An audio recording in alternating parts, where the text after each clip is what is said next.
धन्यवाद अध्यक्ष जी। धन्यवाद। माननीय सदस्य श्री चंद्रशेखर जी।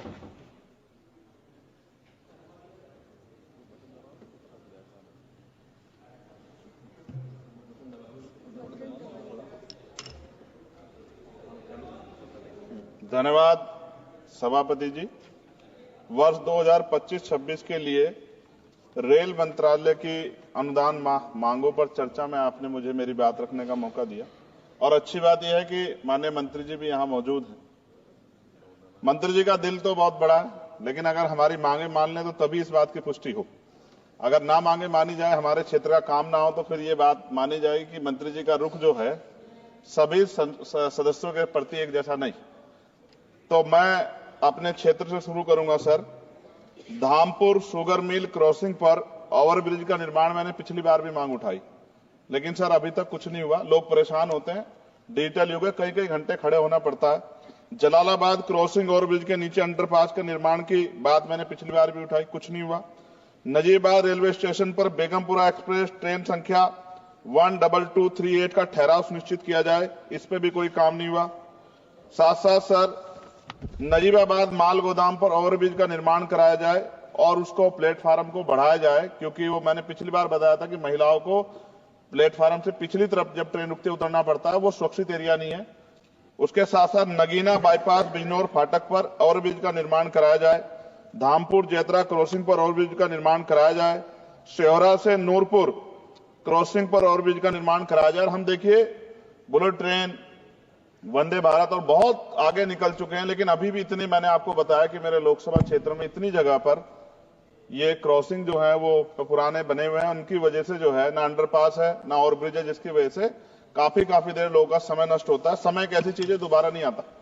सहसपुर रेलवे स्टेशन जगह है मेवा नवादा पर देहरादून एक्सप्रेस ट्रेन संख्या 14113 का ठहराव सुनिश्चित किया जाए, क्योंकि वहां से बहुत सारे लोग जो हैं वो यात्रा करते हैं। सहसपुर रेलवे स्टेशन पर सफदरजंग एक्सप्रेस ट्रेन संख्या 14114 का ठहराव सुनिश्चित किया जाए।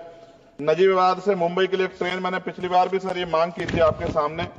साथ साथ सर रेलवे स्टेशन जो है हमारे क्षेत्र के, उनकी हालत बड़ी खराब है। एक दो पे आपने काम कराया, मगर मेरी मांग ये है कि सभी रेलवे स्टेशन कायाकल्प कराए जाए, उनमें उनका जो है जीर्णोद्धार हो, कि सुंदरता वो सुंदर लगे देख के। दूसरा, रेलवे में सुरक्षा व्यवस्था, कई घटनाएं हमने देखी जहां सुरक्षा व्यवस्था पे बड़े सवाल खड़े हुए। और एक तो हमारे लोकसभा के मेंबर ही थे राजस्थान के, उन्हीं का फोन वगैरह चोरी हो गया था अभी बाड़मेर वालों का। तो मैं इसलिए आपसे कह रहा हूं कि सुरक्षा सुनिश्चित हो, क्योंकि कई बार महिलाएं अकेली भी उसमें ट्रेवल करती हैं और बहुत सारी महिला जो है एमपी हमारे यहाँ पे भी ये चीजें आती हैं, इसका ध्यान रखा जाए। एक सर बहुत इंपॉर्टेंट डिमांड है मंत्री जी, मैंने आपको पत्र भी लिखा है। रेलवे प्रशासन उत्तर मध्य रेलवे आगरा के कार्यालय सीनियर सेक्शन इंजीनियर ईदगाह द्वारा एक पत्र लिखा गया 11 तारीख को, और जो डॉक्टर बाबा साहब अम्बेडकर के समय में जो एक अम्बेडकर भवन बना था, जो निकट फाटक संख्या 75A 12 खंबा पे, उसको अतिक्रमण घोषित कर दिया गया। ये क्या मैं ये मानूं कि ये सरकार का डॉक्टर बाबा साहब अम्बेडकर के प्रति सम्मान है, प्रेम है, कि बाबा साहब अम्बेडकर के नाम पे बने भवन को अतिक्रमण घोषित करो, कह दिया 15 दिन में हटा दो। ये गलत है, मैंने आपको पत्र लिखा है सर, इसका संज्ञान ले।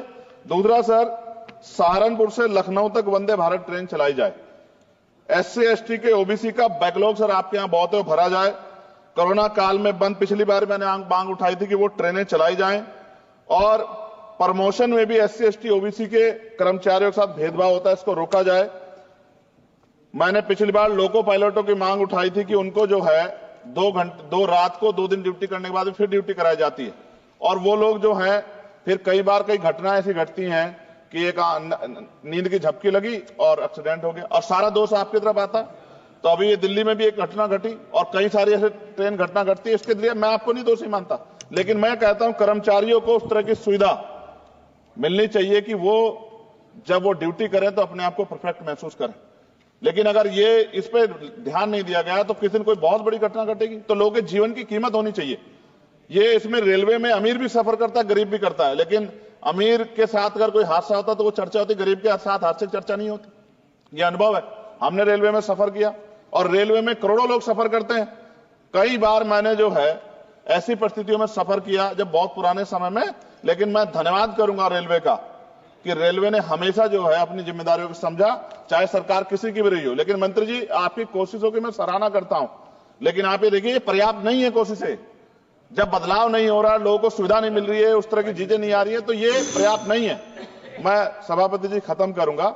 एक आउटसोर्सिंग रेलवे में बहुत हो रही है सर, और आउटसोर्सिंग की वजह से SC ST OBC और अब EVS EWS के बच्चों को जो है आरक्षण का लाभ नहीं मिलता। आप चेक करा लो, करोड़ों लाखों नौकरियां होंगी उस पे, ठेकेदारी पे, आउटसोर्सिंग पे।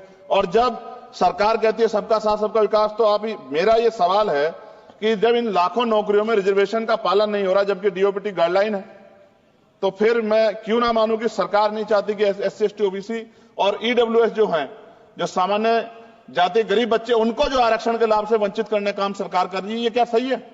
तो मंत्री जी, मैं उम्मीद करूंगा कि जब आप अपनी बात रखेंगे और जवाब देंगे, तो आप इन सवालों का भी जवाब देंगे कि इन क्षेत्रों में हमारे सर सभापति जी, मेरे क्षेत्र के लोग भी टैक्स देते हैं ना, हमारे भी हक बैठता कि सरकार के लोगों का काम होगा, सिर्फ हमारे लोगों का काम नहीं होगा जहां से हम जीत के आए।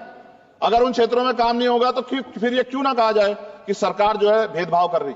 इसलिए मैं माननीय मंत्री से मांग करूंगा, एक मांग इन्होंने मेरी पूरी भी की थी पिछली बार जब बेगमपुरा ट्रेन में सफाई की व्यवस्था करा के इन्होंने दी थी, मैं इसके लिए धन्यवाद करता हूं। जी समाप्त कीजिए आप। जी समाप्त कर रहा हूं।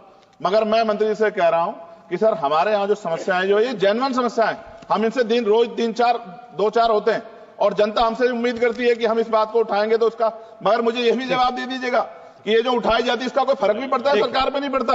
या सरकार सिर्फ इसको, सर मैं खत्म कर रहा हूं सर, लास्ट ही सेकंड में खत्म कर दूंगा। जो मांग हम यहां उठाते हैं, क्या इन पे कोई अमल होता है, नहीं होता है? या ये सिर्फ इसलिए कि भाई चलो उन्होंने उठा दी और बस खत्म होगी बात? ऐसा ना कीजिए सर, अगर ऐसा करेंगे तो ये व्यवस्था अच्छी नहीं है। मैं आपका धन्यवाद दूंगा सभापति जी, और मंत्री से आग्रह करूंगा कि हमारी बात को माना जाए। धन्यवाद।